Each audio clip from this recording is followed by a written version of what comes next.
Hello everyone. Today we will talk about how to fix the app of Drive. We will go to settings, then we click on apps.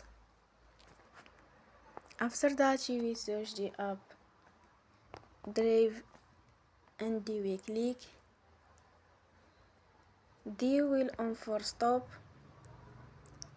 After that you will go to storage. Then we click on clear cache.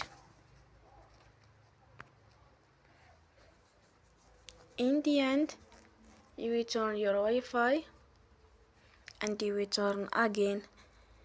Don't forget to support us by like and subscribe. See you next time and thank you for watching.